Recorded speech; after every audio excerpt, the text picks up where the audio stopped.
ಅಂತಂದರೆ 18 ದಿನದ ಯುದ್ಧದಲ್ಲಿ ಪ್ರಾಯಶಃ ಅತಿ ಹೆಚ್ಚು ಸಾವು ಆಗಿದ್ದು 17ನೇ ದಿನ ಅಂತ ಅನಿಸುತ್ತೆ.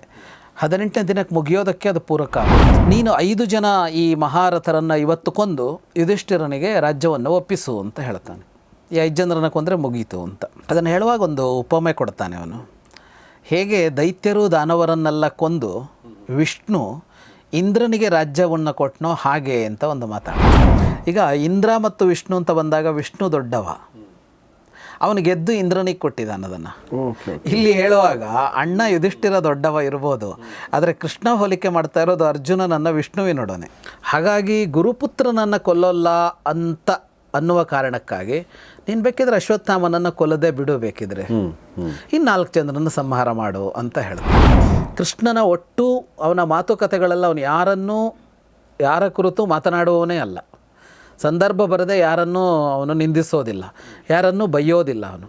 ಈಗ ಮಾತ್ರ ಕರ್ಣನ ಬಗ್ಗೆ ತುಂಬ ಬೈತಾ ಇದ್ದಾನೆ ಅವನು. ಗೆಳೆಯ, ಅಭಿಮನ್ಯುವನ್ನು ಅವರು ಹೀಗೆ ಕೊಂದಿದ್ದು ನನ್ನನ್ನು ಈಗಲೂ ಸುಡ್ತಾ ಇದೆ. ಸತ್ಯೇನ ತೇಷಪೆ, ನಾನೀಗ ಆಡ್ತಾ ಇರೋದು ಸತ್ಯದ ಮಾತು ಅಂತ. ಅಲ್ಲಿ ಕೂಡ ಯತ್ತತ್ರಾಪಿ ಚ ದುಷ್ಟಾತ್ಮ ಕರ್ಣ ಅಭ್ಯದೃಹ್ಯತ ಪ್ರಭೋ, ಅಲ್ಲಿ ಕೂಡ ಈ ಕರ್ಣ ಬಹಳ ದೊಡ್ಡ ಪಾತ್ರ ವಹಿಸಿದ್ದ ಅಂತ.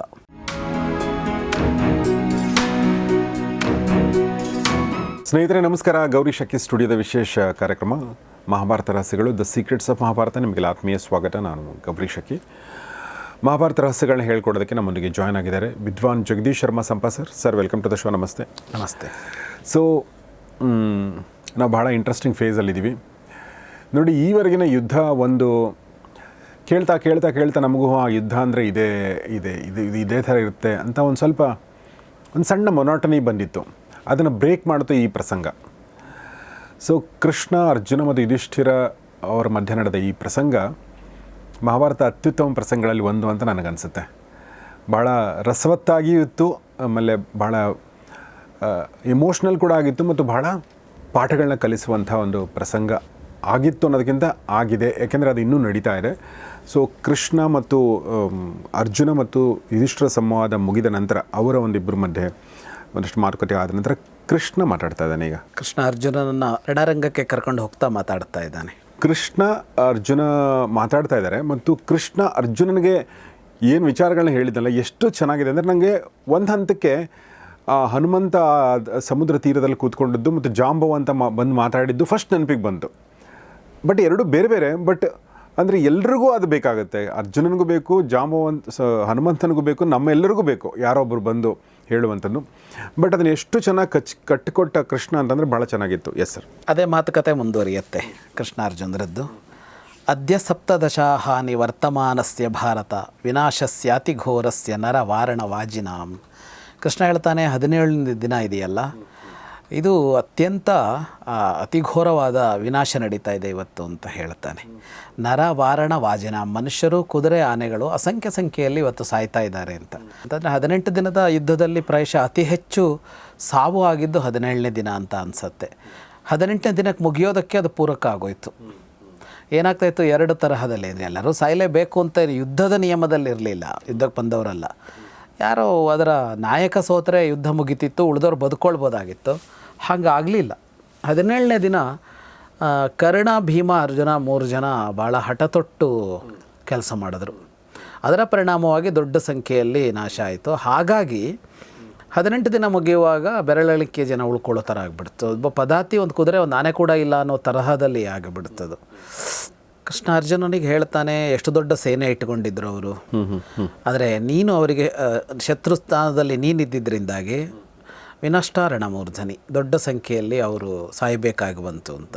ಕೌರವರ ಅಂದರೆ ದುರ್ಯೋಧನನ ಪಕ್ಷದವರ ಬಲ, ಅಲ್ಲಿದ್ದ ಮಹಾವೀರರನ್ನೆಲ್ಲ ಗಮನಿಸಿದಾಗ ನೀನಲ್ಲದೆ ಇದ್ದಿದ್ದರೆ ಇದು ಸಾಧ್ಯ ಆಗ್ತಾ ಇರಲಿಲ್ಲ ಅಂತ ಹೇಳ್ತಾನೆ ಕೃಷ್ಣ. ಅನ್ಯತ್ರ ಪಾಂಡವಾನ್ ಯುದ್ಧೆ ತ್ವಯಾ ಗುಪ್ತಾನ್ ಮಹಾರಥಾನ್. ನಿನ್ನ ರಕ್ಷಣೆ ಇತ್ತು ನಿನ್ನ ಸೇನೆಗೆ, ಮತ್ತು ನೀನು ಅವರ ಸಂಹಾರವನ್ನು ದೊಡ್ಡ ಪ್ರಮಾಣದಲ್ಲಿ ಮಾಡಿದೆ. ನೀನಲ್ಲದೆ ಇದ್ದಿದ್ದರೆ ಗೆಲುವು ಸಾಧ್ಯ ಆಗ್ತಾ ಇರಲಿಲ್ಲ, ಅವರನ್ನು ಎದುರಿಸೋದು ಕಷ್ಟ ಇತ್ತು ಅಂತ ಹೇಳ್ತಾನೆ. ಅದರಲ್ಲಿ ಭಗದತ್ತನನ್ನು ಹೆಸರಿಸ್ತಾನೆ. ಭಗದತ್ತನನ್ನು ನೀನಲ್ಲದೆ ಇನ್ಯಾರಿಗೂ ಕೊಲ್ಲೋದಕ್ಕಾಗ್ತಾ ಇರಲಿಲ್ಲ ಅಂತ. ವೃದ್ಧನಾಗಿದ್ದ, ಆದರೆ ಮಹಾಪರಾಕ್ರಮಿ, ನರಕನ ಮಗ, ಅವನನ್ನು ಇವನು ಕೊಲ್ತಾನಲ್ಲ ಬಹಳ ದೊಡ್ಡ ಇದರ ಸಂದರ್ಭದಲ್ಲಿ, ಅಂದರೆ ಪಾಂಡವರ ಮೇಲೆ ಜೋರಾಗಿ ಅವನು ದಾಳಿ ಮಾಡ್ತಾ ಇದ್ದ ಸಂದರ್ಭದಲ್ಲಿ ಕೊಲ್ತಾನಲ್ಲ, ಅದನ್ನು ನೆನಪಿಸ್ತಾನೆ. ಭಗದತ್ತನ ಸಂಹಾರ ಕಷ್ಟ ಇತ್ತು ಅಂತ. ಹಾಗೆಯೇ ಭೀಷ್ಮ ದ್ರೋಣರು ಇಬ್ಬರು ಏನು ಸೋತರು, ಅದಕ್ಕೂ ಕಾರಣ ದೃಷ್ಟದ್ಯುಮ್ನ ಮತ್ತು ಶಿಖಂಡಿ ಅಂತ ಆದರೂ ಕೂಡ ನಿನ್ನ ರಕ್ಷಣೆ ಇದ್ದದಕ್ಕೆ ಅದಾಯಿತು ಅಂತ ಹೇಳ್ತಾನೆ. ಇಲ್ಲದೇ ಇದ್ದಿದ್ದರೆ ಭೀಷ್ಮದ್ರೋಣರನ್ನು ಪಾಂಚಾಲರಿಗೆ ಒದಿಸೋದಕ್ಕಾಗ್ತಾ ಇರಲಿಲ್ಲ ಅಂತ. ಈಗ ಭೀಷ್ಮದ್ರೋಣರಲ್ಲಿ ಒಬ್ಬರನ್ನೊಬ್ಬರಿಗೆ ಕೊಲ್ಲೋದು ಅಂತ ಹುಟ್ಟು ಬಂದವರು ಪಾಂಚಾಲರು, ಶಿಖಂಡಿ ಮತ್ತು ದೃಷ್ಟದ್ಯುಮ್ನ ಅಣ್ಣ ತಮ್ಮಂದಿರು. ಆದರೆ ಅವ್ರ ಹತ್ರ ಸಾಧ್ಯ ಆಗ್ತಾ ಇರಲಿಲ್ಲ. ನೀನಿದ್ದರಿಂದಾಗಿ ಭೀಷ್ಮದ್ರೋಣರನ್ನು ಅವರು ಗೆಲ್ಲೋದಕ್ಕಾಯಿತು ಅಂತ ಅರ್ಜುನ ಈವರೆಗೆ ಮಾಡಿದ್ದೆಲ್ಲವನ್ನು ಕೂಡ ನೆನಪಿಸ್ತಾ ಇದ್ದಾನೆ. ಅದು ನೆನಪಿಸಬೇಕು ಈ ಹೊತ್ತಿನಲ್ಲಿ. ಒಂದು ಯಾರ್ಯಾರೆಲ್ಲ ಇದ್ದರು, ಯಾರ್ಯಾರನ್ನೆಲ್ಲ ನೀವು ಸೋಲಿಸಿದ್ರಿ ಅಂತ ಒಂದು ಪಟ್ಟಿ ಕೊಡ್ತಾನೆ ಕೃಷ್ಣ. ಅದು ಅಂದರೆ ದುರ್ಯೋಧನನ ಸೇನೆಯಲ್ಲಿ ಯಾವ್ಯಾವ ದೇಶದವರಿದ್ದರು ಅನ್ನೋದಕ್ಕೆ ಅದೊಂದು ಸಾಕ್ಷಿ. ಅದು ಗೋವಾಸ ದಾಸಮೀಯಾನಾಂ ವಸಾತೀನಾಂಚ ಭಾರತ ವ್ರಾತ್ಯಾನಾಂ ವಾಟಧಾನಾನಾಂ ಭೋಜಾನಾಂಚಾಪಿಮಾನಿನಾಂ. ಗೋವಾಸ, ಆಮೇಲೆ ವಸಾತಿಗಳಿದ್ದರು, ವ್ರಾತ್ಯರು, ಇದೆಲ್ಲ ದೇಶಗಳು. ವ್ರಾತ್ಯ, ವಾಟಧಾನ, ಭೋಜ, ಉದೀರ್ಣರು, ತುಖಾರ, ತುಷಾರ ಅಂತ ಕೂಡ ಕರೀತಾರೆ ಅವರನ್ನು, ತುಷಾರರು ಅಥವಾ ತುಖಾರರು ಅಂತ, ಯವನರು, ಖಶರು, ದಾರ್ವಾಭಿಸಾರರು, ದರದರು, ಶಕರು. ಈ ಶಕರು ಇವರೆಲ್ಲ ಮುಂದೆ ಇತಿಹಾಸದ ಇದರಲ್ಲಿ ಕೂಡ ಕಾಣಿಸ್ಕೊಳ್ತಾರೆ. ರಮಠ ತಂಗಣ ಅಂತ ಅವರು, ಆಂಧ್ರಕರು, ಪುಲಿಂದರು, ಕಿರಾತರು, ಮ್ಲೇಚ್ಛರು, ಪಾರ್ವತೀಯ ರಾಜಗಳು ಅಂದರೆ ಪರ್ವತ ಪ್ರದೇಶದ ರಾಜಗಳು, ಸಾಗರಾನುಪವಾಸಿನಃ ಕರಾವಳಿ ತೀರದಲ್ಲಿ ವಾಸ ಮಾಡುವ ದೇಶವಾಸಿಗಳು, ಇವರೆಲ್ಲ ದುರ್ಯೋಧನನ ಪರವಾಗಿ ಯುದ್ಧ ಮಾಡೋದಕ್ಕೆ ಬಂದು ನಿಮ್ಮಿಂದ ನಾಶ ಆದರು ಅಂತ. ಅದೊಂದು ದೊಡ್ಡ ಕಥೆಗಳಿರ್ಬೋದಲ್ವ, ಯಾವೆಲ್ಲ ಸಾಮ್ರಾಜ್ಯಗಳ ನಾಶ ಅದು ಮತ್ತು ಅಲ್ಲಿ ಏನೇನಾಯಿತು ಅನ್ನೋದು. ಆ ಕಥೆಗಳ ದಾಖಲೆ ಆಗಲೇ ಇಲ್ಲ, ಅಲ್ಲಿಯ ಇತಿಹಾಸ ದಾಖಲಾಗಿಯೇ ಇಲ್ಲ. ಹಾಗಾಗಿ ಅಲ್ಲಿ ಏನಾಯ್ತೋ ಗೊತ್ತಿಲ್ಲ. ಅಲ್ಲಿ ಅವರೆಲ್ಲರೂ ಒಂದೊಮ್ಮೆ ಹೋಗಿಬಿಟ್ಟಿದ್ರೆ ಅಲ್ಲಿ ಇನ್ಯಾವುದೋ ಒಂದು ರಾಜಮನೆತನ ಬರಬೇಕಾಯ್ತು, ಅಥವಾ ಅಲ್ಲಿ ಅಂದರೆ ಅಲ್ಲಲ್ಲಿಗೂ ಒಂದೊಂದು ಕಥೆ ಇರೋ ಸಾಧ್ಯತೆ ಇರುತ್ತೆ. ಅಲ್ಲಿ ಯಾರೋ ಒಬ್ಬ ಈಗ ಇಲ್ಲಿದ್ದ ಹಾಗೆ ಅಣ್ಣ ರಾಜನಾಗಿರ್ತಾನೆ, ತಮ್ಮ ರಾಜನಾಗಿರ್ತಾನೆ, ಇನ್ಯಾರಿಗೋ ರಾಜನಾಗಬೇಕು ಅಂತಿರುತ್ತೆ, ಯಾರಿಗೋ ಲಾಟ್ರಿ ಹೊಡೆದಿಟ್ಟು ಬಂದ್ಬಿಟ್ಟಿರ್ಬೋದು. ಈಗ ಅವನನ್ನು ಬದಿಗೆ ಸರಿಸಿ ಯಾರೋ ಒಬ್ಬ ಕಿರಿಯವನ ಮಗ ಇರ್ತಾನೆ, ಬದಿಗಿಟ್ಟಿದ್ರು, ಇವರೆಲ್ಲ ಬಂದು ಯುದ್ಧಕ್ಕೆ ಸತ್ತೋದ್ರೆ ಅವ್ನು ರಾಜ ಆಗ್ಬಿಡ್ಬೋದು ಇದ್ದಕ್ಕಿದ್ದಾಗೆ. ಅಲ್ಲೇನೋ ಒಂದು ಶಿಫ್ಟ್ ಆಗಿರುತ್ತೆ. ಬಟ್ ಇದು ನಮಗೆ ಈ ಯುಧಿಷ್ಠಿರ ರಾಜನಾದ ಮೇಲೆ, ಜನಮೇಜಯ ರಾಜನಾದ ಮೇಲೆ ಅಲ್ಲಿ ಯಾವುದು ಬೇರೆದೇನು ಪ್ರಸಂಗ ಬರುತ್ತೆ, ಒಂದಿಷ್ಟು ಬರುತ್ತೆ. ಆದರೆ ಅಲ್ಲಿಯ ರಾಜಮನೆತನಗಳ ಸಂಪೂರ್ಣ ಚರಿತ್ರೆ ಅನ್ನೋದೇನೂ ಸಿಕ್ಕೋದಿಲ್ಲ. ಯಾವುದೋ ಕಾಲದ ಬಂದಾಗ ಅಲ್ಲಿ ಆಗ ಯಾರು ರಾಜರಾಗಿದ್ರು ಅಂತ ಸಿಗ್ಬೋದು, ಅವನು ಯಾರಾಗಿದ್ದ ಅವನು ಅನ್ನೋದೆಲ್ಲ ಸಿಕ್ಕೋಲ್ಲ. ಇಷ್ಟೆಲ್ಲ ಇತ್ತು ಅಂದರೆ ಅದು ಎಷ್ಟು ಸಮೃದ್ಧತೆ ಇತ್ತು ಅಂತ. ತುಂಬ ಸಮೃದ್ಧವಾಗಿ, ತುಂಬ ನಾಗರಿಕವಾದ ಜಗತ್ತೇ ಆಗಿತ್ತು. ನಂಗೆ ಎಲ್ಲಕ್ಕಿಂತ ದೊಡ್ಡ ನಾಗರಿಕರ ಅನ್ಸೋದು ಯಾವುದಂದ್ರೆ ಭಾಷೆ. ಅಂದರೆ ಭಾಷೆಯಲ್ಲಿ ನೀವು ಮನುಷ್ಯನ ಅಂತರಾಳದ ಸೂಕ್ಷ್ಮಗಳನ್ನ ಹೇಳಕ್ಕೆ ಸಾಧ್ಯ ಆಗತ್ತಂತಂದರೆ ಅದು ಆ ಒಂದು ನಾಗರಿಕತೆ ತುಂಬ ದೊಡ್ಡದು ಅಂತ ಅಲ್ವಾ? ಹೌದು. ಅಂದರೆ ತುಂಬ ಅಂದರೆ ಎಸ್ಟಾಬ್ಲಿಷ್ಡ್ ಅಂತಲೇ ಹೇಳುತ್ತೆ ಅದು. ಅಂದರೆ ಇಲ್ಲಿ ಭಾಷೆಗಳನ್ನೆಲ್ಲ ನೋಡಿದಾಗ ಅವರು ಮಾಡುವ ವ್ಯಂಗ್ಯಗಳು ಅಥವಾ ಸೂಕ್ಷ್ಮಾಂಶಗಳನ್ನು ಹೇಳೋದು, ಅಂದರೆ ಅದಕ್ಕೆ ಬಳಸುವ ತಂತ್ರಗಳು, ಅವರು ಯಾವಾಗ ಯಾವ ಥರ ಮಾತಾಡಬೇಕು ಅಂತೆಲ್ಲ ನೋಡಿದಾಗ ತುಂಬ ಪರಿಷ್ಕೃತ ಅಂತ ಅನ್ಸುತ್ತೆ. ಒಂದೇ ಒಂದು ನನಗನ್ಸೋದು ಅದು ಅವ್ರು ತುಂಬ ಭಾವುಕರಾಗಿದ್ದರು, ತುಂಬ ನ್ಯಾಚುರಲ್ ಆಗಿದ್ರು. ಅವರು ಅಳು, ನಗು ಎಲ್ಲವೂ ಕೂಡ ಹೆಂಗಿತ್ತು ಹಂಗೆ ತೋರಿಸ್ತಾ ಇದ್ರು. ಆಮೇಲೆ ದೊಡ್ಡವರಾದ್ಮೇಲೆ ಅಳಬಾರ್ದಂತಿಲ್ಲ, ಅವ್ರಿಗೆ ತಬ್ಕೊಂಡು ಗೋಳೋ ಅಂತ ಅರ್ಥದ್ದು ಎಲ್ಲ. ಹೌದು, ನಾವು ಡಿಪ್ಲೊಮೆಸಿ ಅಂತಲನೋ ಒಂದು ಸಭ್ಯವಾದ ವರ್ತನೆಗಳು ಹೀಗಿರಬೇಕು ಅಂತನೋ ಮ್ಯಾನರ್ಸ್ ಅಂತ ಅಂದ್ಕೊಂಡು ನಾವೇನೋ ಒಂದಿಷ್ಟು ಮಾಡ್ಕೊಂಡು ಅದನ್ನೆಲ್ಲ ತಡೆದ್ಬಿಟ್ಟಿದ್ದೀವಿ. ಸಾರ್ವಜನಿಕವಾಗಿ ಭಾವನೆಗಳನ್ನು ವ್ಯಕ್ತಪಡಿಸಬೇಡ ಅಂತ ಅನ್ನೋದು ಒಂದು ದೊಡ್ಡ ಪಾಠನೇ ಆಗಿರುತ್ತೆ ಈಗ. ಹೌದೌದು. ನನಗೊಂದು ಪ್ರಸಂಗ ನೆನಪು ಬಂತು. ನಮ್ಮ ಉದಯ್ ಮರ್ಕಣಿ ಸರ್, ನಾವು ಸುವರ್ಣ ನ್ಯೂಸಲ್ಲಿದ್ದಾಗ ಹೇಳಿದ್ರು ನನಗೆ, ಅವರು ನಮ್ಮ ಸುವರ್ಣ ನ್ಯೂಸ್ನ ಒಬ್ಬ ಮುಖ್ಯ ಸ್ಥಾನದಲ್ಲಿರುವಂಥವ್ರು. ಅವ್ರ ಹೆಸರು ಬೇಡ ಪಾಪ, ಅವರು ಯಾಕೆ ಇದು ಮಾಡೋದು, ಮುಜುಗರ ಆಗಲಿಕ್ಕಿಲ್ಲ, ಬಟ್ ಆದರೂ ಹೆಸರು ಬೇಡ. ಯಾವುದೊಂದು ಪ್ರಸಂಗದಲ್ಲಿ ಅವರು ಅಳ್ತಾ ಇದ್ರಂತೆ, ಇವ್ರ ಎದುರುಗಡೆ ಸಿಗರೆಟ್ ಸೇದ್ಕೊಂಡೇ ಅಳ್ತಾ ಇದ್ರಂತೆ. ಅವ್ರ ಕಣ್ಣಲ್ಲಿ ಹೆಂಗೆ ನೀರು ಸುರಿತಾ ಇತ್ತು ಅಂತಂದರೆ, ಮತ್ತು ಅದನ್ನು ತಡೆಯುವಂಥ ಪ್ರಯತ್ನ ಕೂಡ ಮಾಡಲಿಲ್ಲ ಅಂತ ಅವರು ಕಣ್ಣಲ್ಲಿ ನೀರು ಸುರಿತಾ ಇತ್ತು, ಅಳ್ತಾ ಇದ್ರು, ಸಿಗರೇಟು ಸೇದ್ತಾ ಇದ್ರಂತೆ. ಇವ್ರು ಹೇಳಿದ್ರು ನನಗೆ, ಸುರಿತಾ ಇತ್ತು, ಹಾಗೆ ಅವ್ರು ಮಾತಾಡ್ತಾ ಇದ್ರು, ಸಿಗರೇಟ್ ಸೇದ್ತಾ ಇದ್ರು ಅಂತೇಳಿ. ಅಂದರೆ ಸುಮ್ಮನೆ ನಂಗೆ ನೆನಪು ಬಂತು ಅವರು. ಅಂದರೆ ಏನು ಅಂದರೆ ಅಂದರೆ ಅದನ್ನು ತಡೆಯುವಂಥ, ಮುಚ್ಚಿಡುವಂಥ ಏನೂ ಪ್ರಯತ್ನ ಮಾಡಿಲ್ಲ ಅಂತ ಹೇಳ್ತಾ ಇದ್ರು. ಅದು ನೆನಪಿದೆ ನನಗೆ. ಅದೊಂದು ನಾಚಿಕೆ ಪಡುವ ವಿಷಯ ಅಲ್ಲ, ಮರೆಮಾಚುವ ವಿಷಯ ಅಲ್ಲ. ನಮಗಿವತ್ತು ಅದು ಮರೆಮಾಚುವ ವಿಷಯ, ಬಹಳ ದೊಡ್ಡ ಮರೆಮಾಚುವ ವಿಷಯ. ಪ್ರಾಯಶಃ ಅದರಿಂದ ನಾವು ತುಂಬ ಕಳ್ಕೊಂಡಿದ್ದೀವಿ ಅಂತ ಅನ್ಸುತ್ತೆ, ಈ ಥರ ಮರೆಮಾಚೋದ್ರಿಂದಾಗಿ. ಅದರಿಂದ ಒಟ್ಟೂ ಸಮಸ್ಯೆ ಆಗುತ್ತೆ. ಅವನ ಮನಸ್ಸಲ್ಲಿ ಏನಿದೆ ಅಂತಲೇ ಗೊತ್ತಾಗಲ್ಲ ಅನ್ನೋದಿದೆಯಲ್ಲ, ಅದೆಲ್ಲರಿಗೂ ಕಷ್ಟನೇ. ನಮ್ಮ ಎದುರಿಗಿದ್ದವನ ಭಾವ ಏನು ಅಂತಲೇ ನಮಗೆ ಯಾವಾಗಲೂ ಗೊತ್ತಾಗಲ್ಲ. ಅವ್ನು ಯಾವಾಗಲೂ ಮುಖ ಒಂದೇ ಥರ ಇಟ್ಕೊಂಡಿದ್ದು ಬಿಟ್ಟರೆ ಕಷ್ಟನೇ ಅಲ್ವಾ. ಬಟ್ ಆ್ಯಕ್ಚುಲಿ ಅದ್ರ ಹಿಂದೆ ಇರುವಂಥದ್ದು ಏನು ಗೊತ್ತಾ ಸರ್, ಒಂದು ದುಷ್ಟ ಯೋಚನೆ ಇದೆ. ಅಂದರೆ ನಾವು ಯಾಕೆ ತೋರಿಸಲ್ಲ ಅಂದರೆ, ಈಗ ನನಗೆ ಅಳು ಬಂತು, ನಾನು ತೋರಿಸಲ್ಲ ಯಾಕೆ ಅಂದರೆ ನಾನು ಅನ್ಕೋತೀನಿ ನನ್ನನ್ನು ಬೇರೆಯವನು ಜಡ್ಜ್ ಮಾಡಿಬಿಡ್ತಾನೆ. ಆಮೇಲೆ ಎರಡನೇದು ನನ್ನ ವೀಕ್ನೆಸ್ ಅವನಿಗೆ ಗೊತ್ತಾಗುತ್ತೆ. ಓ ಇವನು ಹಿಂಗಿದ್ದಾನೆ, ಇವನು ಇನ್ನೂ ಆಟ ಆಡಿಸ್ಬೋದು ಅಂತ ಬೇರೆಯವ್ರು ಅಂದ್ಕೊಳ್ತಾರೆ ಅಂಥೇಳಿ ನಾವು ಈ ಒಂದು ನಿರ್ಭಾವಕ ಮನಸ್ಥಿತಿಯಲ್ಲಿ ಇರುವಂಥ ಪ್ರಯತ್ನವನ್ನು ಯಾವಾಗಲೂ ಮಾಡ್ತೀವಿ ಅಂತ ನನಗನ್ಸುತ್ತೆ.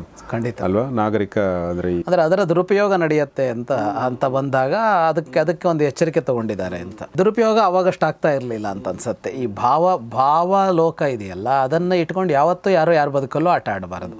ಆದರೆ ಅದು ಆಟ ಆಡೋದಕ್ಕೆ ಭಾಳ ಸುಲಭದ ವಸ್ತು. ಈ ಥರ ಭಾವಗಳನ್ನು ವ್ಯಕ್ತಪಡಿಸಿದಾಗ ಯಾವುದ್ರ ಮೂಲಕ ಅವನು ಹಿಡಿದಾಕ್ಬೋದು ಅನ್ನೋದು ಗೊತ್ತಾಗ್ಬಿಡತ್ತೆ ನೀವು ಹೇಳಿದಾಗೆ. ಅದಕ್ಕಾಗಿ ನಾವು ಈ ಥರ ಕವಚ ತೊಡ್ಕೊಂಡು, ಎಸ್ ಅವರೆಲ್ಲ ದೇಹಕ್ಕೆ ಕವಚ ತೊಡ್ತಿದ್ರು, ನಾವು ಮುಖಕ್ಕೆ ಕವಚ. ಶತ್ರು ಸೈನ್ಯದಲ್ಲಿ ಯಾರ್ಯಾರೆಲ್ಲ ನಾಶ ಆದರು ಅಂತ ಒಂದು ಹೇಳ್ತಾ ಹೋಗ್ತಾನೆ. ಯಾವತ್ತು ಯಾರ್ಯಾರು ಹೋದರು ಅಂತ ಒಂದು ಪಟ್ಟಿ ಕೊಡ್ತಾನೆ. ಅದನ್ನು ಕೊಡ್ತಾ ಅದರೆಲ್ಲ ನಿನ್ನ ಪಾತ್ರ ಎಷ್ಟು ಮುಖ್ಯ ಆಗಿತ್ತು ಅಂತ ಅರ್ಜುನನಿಗೆ ಹೇಳ್ತಾನೆ. ಆಮೇಲೆ ಹೇಳ್ತಾನೆ, ಈಗ ಎಷ್ಟು ಜನ ಮಹಾವೀರರಿದ್ದರು, ಅಲ್ಲಿ ಮಹಾರಥರಿದ್ದರು ದುರ್ಯೋಧನನ ಪಕ್ಷದಲ್ಲಿ, ಈಗ 5 ಜನ ಮಾತ್ರ ಕಾಣಿಸ್ತಾರೆ. ಅಶ್ವತ್ಥಾಮ, ಕೃತವರ್ಮ, ಕರ್ಣೋ, ಮದ್ರಾದಿಪಃ ಕೃಪಃ ಅಂತ. ಅಶ್ವತ್ಥಾಮ, ಕೃತವರ್ಮ, ಕರ್ಣ, ಶಲ್ಯ ಮತ್ತು ಕೃಪ, ಈ 5 ಜನ ಮಾತ್ರ ಅಂತ. ಇದರಲ್ಲಿ ಬಹಳ ಅಂದರೆ ಆಶ್ಚರ್ಯ ತರುವ ವಿಷಯ ಏನು ಅಂದರೆ, ಕೃಷ್ಣ ಪಟ್ಟಿ ಕೊಟ್ಟಿರೋದ್ರಲ್ಲಿ ದುರ್ಯೋಧನನ ಹೆಸರು ಉಲ್ಲೇಖವೇ ಇಲ್ಲ. ನಾನು ಅದನ್ನು ಕೇಳಬೇಕು ಅಂದ್ಕೊಂಡೆ. ದುರ್ಯೋಧನ, ದುಶ್ಯಾಸನ ಇಬ್ಬರ ಹೆಸರು ಉಲ್ಲೇಖ ಇಲ್ಲ. ಅದರಲ್ಲೂ ವಿಶೇಷವಾಗಿ ದುರ್ಯೋಧನನ ಹೆಸರಿನ ಉಲ್ಲೇಖ ಇಲ್ಲ. ದುರ್ಯೋಧನ ಮಹಾವೀರ ಅನ್ನುವ ಮಾತುಕತೆಗಳೆಲ್ಲ ಬಂದಿದೆ.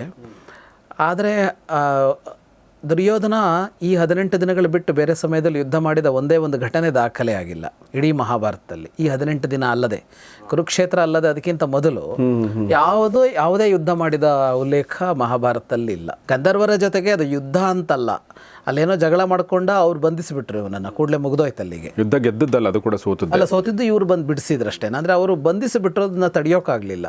ಹಾಗಂತ ಅವನು ಮಹಾವೀರನಾಗಿದ್ದ, ಚೆನ್ನಾಗಿ ಕಲ್ತಿದ್ದ, ಗದಾ ಯುದ್ಧದಲ್ಲಿ ಪ್ರವೀಣನಾಗಿದ್ದ ಅನ್ನೋ ಮಾತುಗಳು ಇವೆ. ಹಾಗೇನೆ ಈ 17 ದಿನ ಆಯ್ತಲ್ಲ, ನಾವು ನೋಡ್ತೀವಿ, ಮಾರನೇ ದಿನದ 18 ದಿನವನ್ನು ಸೇರಿಸ್ಕೊಂಡ್ರೆ ಬಹಳ ದೊಡ್ಡ ಯಾವುದೋ ಒಂದು ಕೆಲಸವನ್ನು ಈ 18 ದಿನದಲ್ಲಿ ದುರ್ಯೋಧನ ಮಾಡಿದ ಕೂಡ ಕಾಣಿಸೋದಿಲ್ಲ. ಯಾರನ್ನೂ ಅವನು ಮಹಾವೀರರನ್ನು ಕೊಲ್ಲಿಲ್ಲ. ಅದು ನಾನು ಒಬ್ಬ ದೊಡ್ಡ ಮಹಾರಥರನ್ನು ಇವ್ರ ಕಡೆಯಲ್ಲಿದ್ದವನು ಕೊಂದಿದ್ದಾನ ಅಂದರೆ ಅವನು ಕೊಂದಿಲ್ಲ. ಆಮೇಲೆ ದೊಡ್ಡ ಸಂಖ್ಯೆಯಲ್ಲಿ ಇವರ ಸೇನೆ ನಾಶ ಮಾಡಿದಾನ ಅಂದರೆ ಅದೂ ಮಾಡಿಲ್ಲ. ಯಾವ ಕಾರಣಕ್ಕೋ ಗೊತ್ತಿಲ್ಲ ಅಂತ ಇವನು 5 ಜನರ ಹೆಸರು ಹೇಳ್ತಾನೆ. ದುಶ್ಯಾಸನ ಕೂಡ ಅದೇ ಥರ ಅನ್ಸುತ್ತಲ್ವ. ದುಶ್ಯಾಸನ ಕೂಡ ಹಾಗೇನೆ. ಆದರೆ 17 ದಿನದಲ್ಲಿ ದುರ್ಯೋಧನನಿಗಿಂತ ಸ್ವಲ್ಪ ಜಾಸ್ತಿ ಯುದ್ಧ ಮಾಡಿದ್ದು ದುಶ್ಯಾಸನ ಅಂತ ಕಾಣಿಸುತ್ತೆ. ಅದು ಸಹಜ. ದುರ್ಯೋಧನ, ಯುಧಿಷ್ಠಿರ ಹೆಚ್ಚು ಯುದ್ಧದಲ್ಲಿ ಭಾಗವಹಿಸಬಾರದು ಅಂತ ತಡೀತಾರೆ ಎಲ್ಲರೂ. ಆದ್ರೂ ಒಂದು ಪ್ರಮುಖವಾದ ಒಬ್ಬನನ್ನೂ ಸಂಹರಿಸಿದ್ದು ದುರ್ಯೋಧನನ ಹೆಸರಿನಲ್ಲಿ ದಾಖಲಾಗಲೇ ಇಲ್ಲ. ಇಂಥ ಮಹಾವೀರನನ್ನು ಕೊಂದಿದ್ದ ಅಂತ. ಅದಕ್ಕೆ ಬಹುಶಃ ಬಿಟ್ಟಿದ್ದಾನೆ ಕೃಷ್ಣ. ಅದ್ರಲ್ಲಿ ಹೇಳ್ತಾನೆ, 5 ಜನ ಮಹಾವೀರರಲ್ಲಿ ತಾಂಸ್ತ್ವ ಮಧ್ಯ ನರವ್ಯಾಘ್ರ ಹತ್ವಾ ಪಂಚಮಹಾರಥಾನ್ ಹತಾಮಿತ್ರ ಪ್ರಯಚ್ಛೋರ್ವೀಂ ರಾಜ್ಞ ಸದ್ವೀಪ ಪತ್ತನಾಂ. ನೀನು 5 ಜನ ಈ ಮಹಾರಥರನ್ನು ಇವತ್ತು ಕೊಂದು ಯುಧಿಷ್ಠಿರನಿಗೆ ರಾಜ್ಯವನ್ನು ಒಪ್ಪಿಸು ಅಂತ ಹೇಳ್ತಾನೆ. ಈ 5 ಜನರನ್ನು ಕೊಂದರೆ ಮುಗೀತು ಅಂತ. ಅದನ್ನು ಹೇಳುವಾಗ ಒಂದು ಉಪಮೆ ಕೊಡ್ತಾನೆ ಅವನು. ಹೇಗೆ ದೈತ್ಯರು ದಾನವರನ್ನೆಲ್ಲ ಕೊಂದು ವಿಷ್ಣು ಇಂದ್ರನಿಗೆ ರಾಜ್ಯವನ್ನು ಕೊಟ್ಟನೋ ಹಾಗೆ ಅಂತ ಒಂದು ಮಾತಾಡ್ತಾನೆ. ಈ ಉಪಮೆ ಎಷ್ಟು ವಿಶಿಷ್ಟ ಅಂತ ಅನ್ಸುತ್ತೆ ಅಂದರೆ, ಈಗ ಇಂದ್ರ ಮತ್ತು ವಿಷ್ಣು ಅಂತ ಬಂದಾಗ ವಿಷ್ಣು ದೊಡ್ಡವ, ಅವನು ಗೆದ್ದು ಇಂದ್ರನಿಗೆ ಕೊಟ್ಟಿದ್ದಾನೆ ಅದನ್ನು. ಇಲ್ಲಿ ಹೇಳುವಾಗ ಅಣ್ಣ ಯುಧಿಷ್ಠಿರ ದೊಡ್ಡವ ಇರ್ಬೋದು, ಆದರೆ ಕೃಷ್ಣ ಹೋಲಿಕೆ ಮಾಡ್ತಾ ಇರೋದು ಅರ್ಜುನನನ್ನು ವಿಷ್ಣುವಿನೊಡನೆ. ಈಗ ಒಬ್ಬ ಕಿಂಗ್ ಇರ್ತಾನೆ, ಕಿಂಗ್ ಮೇಕರ್ ಅಂತ ಯಾರು ಅನ್ಸ್ಕೊಳ್ತಾನೋ ಅವನು ಯಾವಾಗಲೂ ಕಿಂಗ್ಗಿಂತ ದೊಡ್ಡವನೇ, ಅವನು ಪಟ್ಟ ಏರದೇ ಇರ್ಬೋದು. ಹಾಗಂತ ಯುದ್ಧ ಗೆದ್ದು ಒಬ್ಬನನ್ನು ಕಿಂಗ್ ಆಗಿಸ್ತಾನಲ್ಲ, ಅವನನ್ನು ಕಿಂಗ್ ಮೇಕರ್ ಮಟ್ಟದಲ್ಲಿ ನೋಡಲ್ಲ, ಕೆಳಗೆ ನೋಡ್ತೀವಿ. ಇಲ್ಲಿ ಕಿಂಗ್ ಮೇಕರ್ ಜಾಗದಲ್ಲಿ ಕೃಷ್ಣ ಅರ್ಜುನನನ್ನು ನೋಡ್ತಾ ಇದ್ದಾನೆ. ಈಗ ವಿಷ್ಣುವನ್ನು, ಶಿವನನ್ನು ದೇವತೆಗಳ ವಿರುದ್ಧ ದೈತ್ಯರು ದಾನವರು ಪ್ರಬಲರಾದಾಗ ಅವ್ರು ಗೆದ್ದು ಕೊಡ್ತಾರಲ್ಲ, ಅವರುಗಳು ಕಿಂಗ್ ಮೇಕರ್ಸ್ ಹಾಗೆ ಉಳಿದುಕೊಂಡವರು. ಹಾಗಾಗಿ ಆ ಉಪಮೆಯನ್ನು ಅರ್ಜುನನ ಜೊತೆಗೆ ಜೋಡಿಸ್ತಾನೆ ಕೃಷ್ಣ.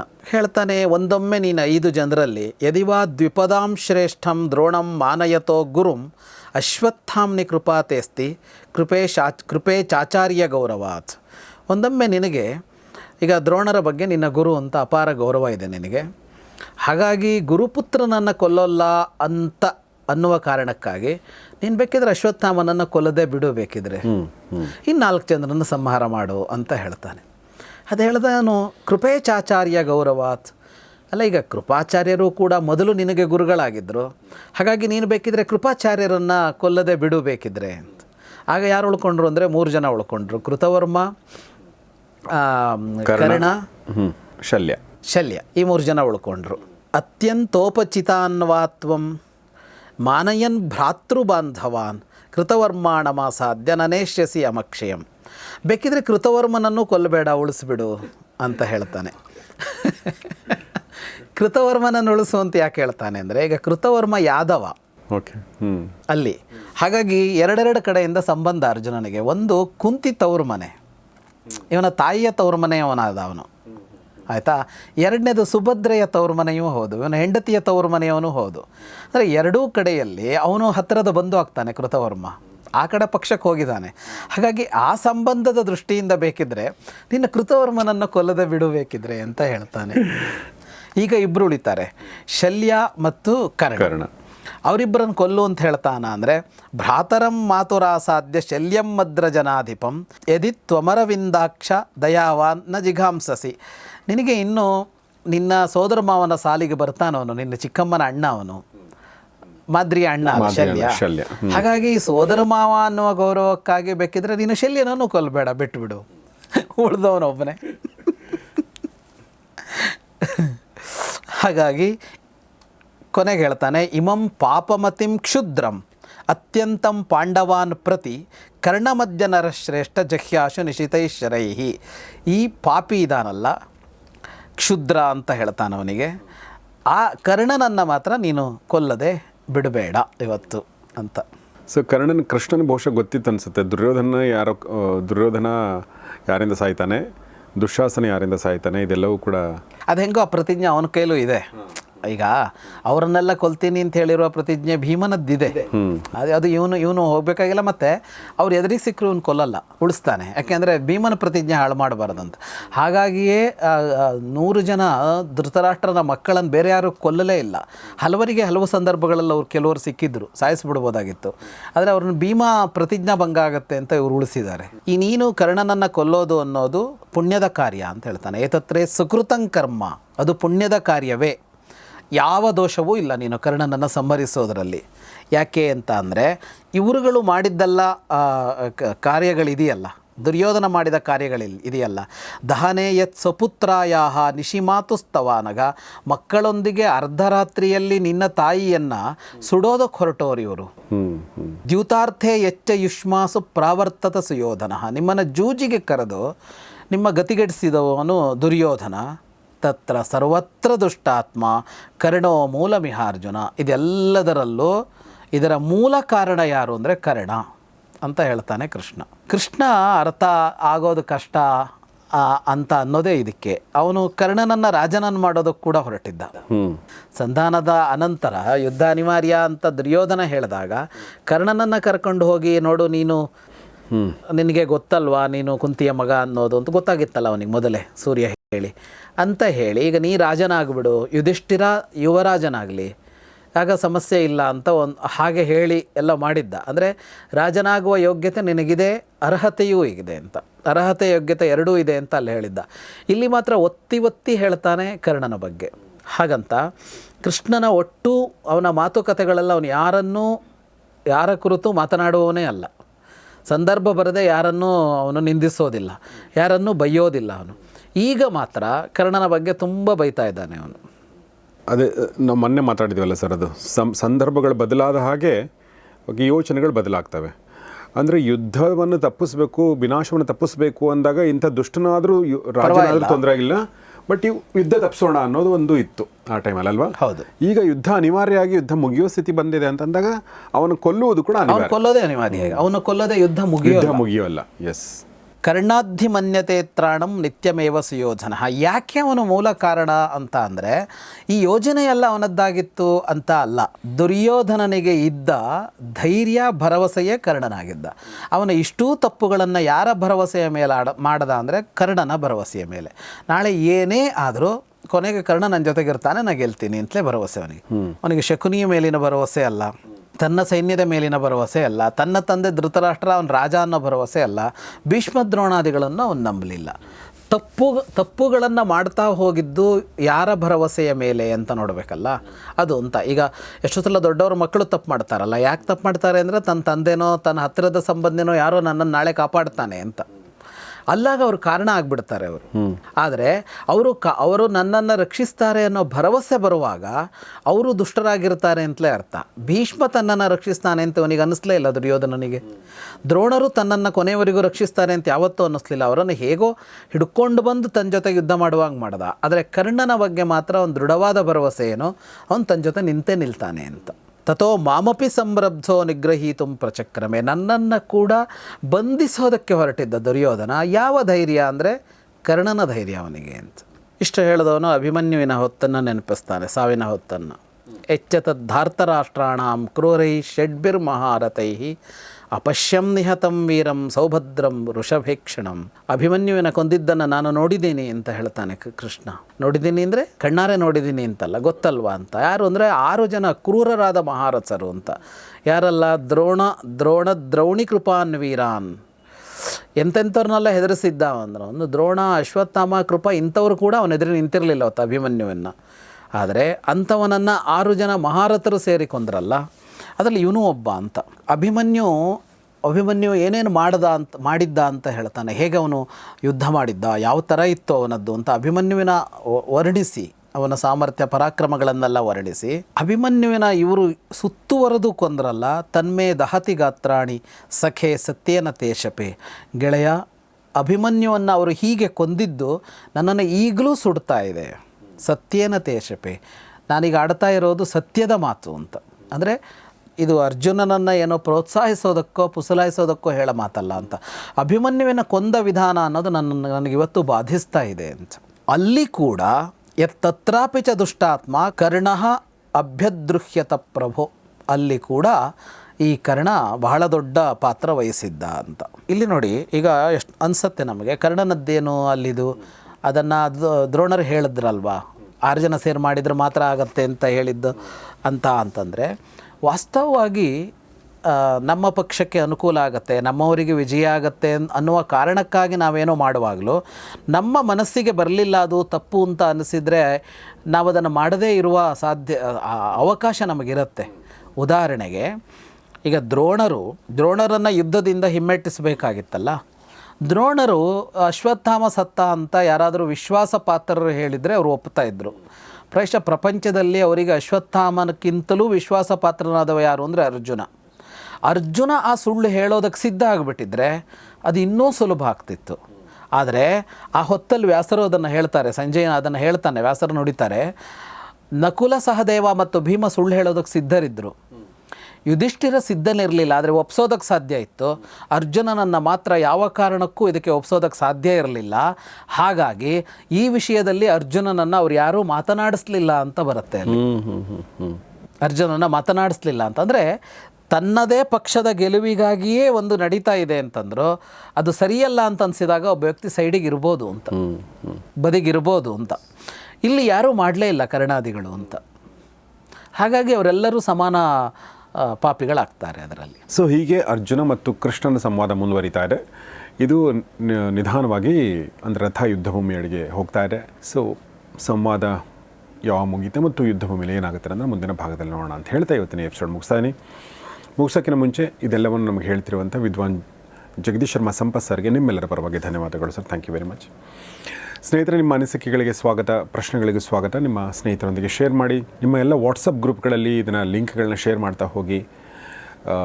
ಮಹಾಭಾರತದ ಬಗ್ಗೆ ಈ ಥರ ಒಂದು ವಿಸ್ತಾರವಾಗಿ ಒಳನೋಟಗಳನ್ನು ಉಳ್ಳಂಥ ಮತ್ತು ನಮ್ಮ ಬದುಕಿಗೆ ಬೇಕಾದಂಥ ವಿಚಾರಗಳನ್ನ ಪ್ರಾಯಶಃ ಈ ಮುಂಚೆ ಡಿಜಿಟಲ್ ಸ್ಪೇಸಲ್ಲಿ ಬಂದಿರಲಿಲ್ಲ ಅನಿಸುತ್ತೆ. ಜಗದೀಶ್ ಶರ್ಮಾ ಸಂಪತ್ ಸರ್ ಅದನ್ನು ಹೇಳ್ಕೊಡ್ತಾ ಇದ್ದಾರೆ. ದಯವಿಟ್ಟು ಅದನ್ನು ಶೇರ್ ಮಾಡಿ. ನೋಡ್ತಾರಿ ಗೌರಿ ಶೆಟ್ಟಿ ಸ್ಟುಡಿಯೋ, ನೋಡ್ತಾರಿ ಮಹಾಭಾರತ ರಹಸ್ಯಗಳು, ದ ಸೀಕ್ರೆಟ್ಸ್ ಆಫ್ ಮಹಾಭಾರತ. ನಮಸ್ಕಾರ.